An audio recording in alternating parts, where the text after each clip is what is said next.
Modern and classical art today can be distinguished just by one glance at the art. Modern usually is what that the educated, open-minded artists of today's generation associates themselves with, and the classical art was what the artists in the olden days used to create. And for obvious reason, the difference between the two kinds of art is vast. In fact, it is not just the style of art that has changed, but also the quality of the color, the material used in the art. Everything has changed. The classical art is more relatable than the modern. There are certain elements that are present in the classical art but absent in the modern, and vice versa. The true difference between modern and classical art is between the stories. The classical art narrates some sober and aesthetically pleasing stories, whereas the modern art can be paradoxical and crazy. The modern art doesn't have to narrate the story in chronological order. Academic art, or academicism or academism, is a style of painting, sculpture, and architecture produced under the influence of European academies of art.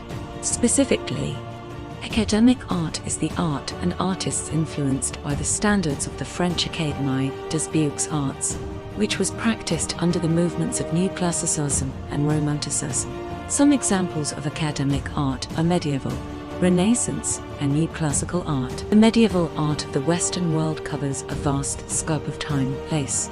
Over 1,000 years of art in Europe, and at certain periods in Western Asia and Northern Africa.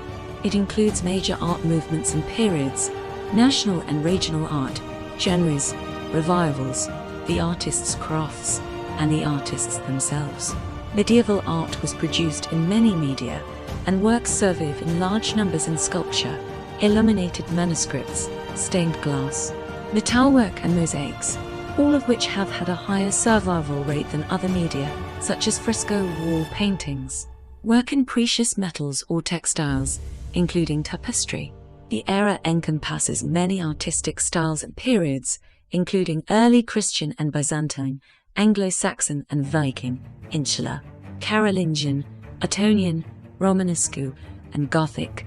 During the medieval period, the various secular arts were unified by the Christian Church and the sacred arts associated with it. Renaissance art, painting, sculpture, architecture, music, and literature produced during the 15th and 16th centuries in Europe under the combined influences of an increased awareness of nature, a revival of classical learning, and a more individualistic view of man.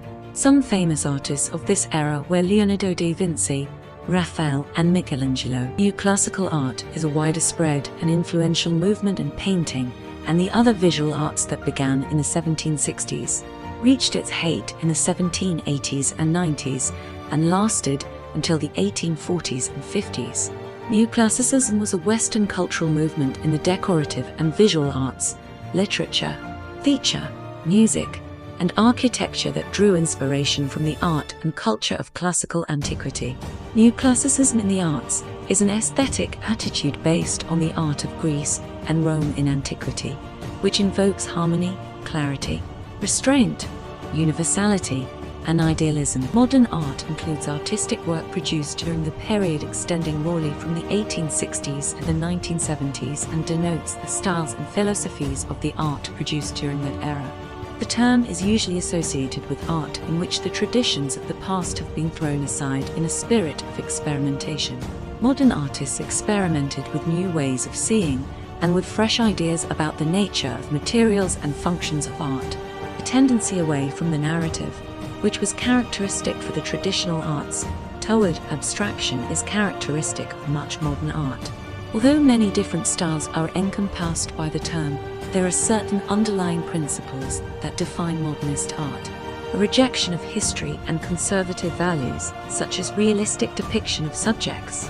Innovation and experimentation would form the shapes, colors and lines that make up the work with a tendency to abstraction, and an emphasis on materials, techniques, and processes.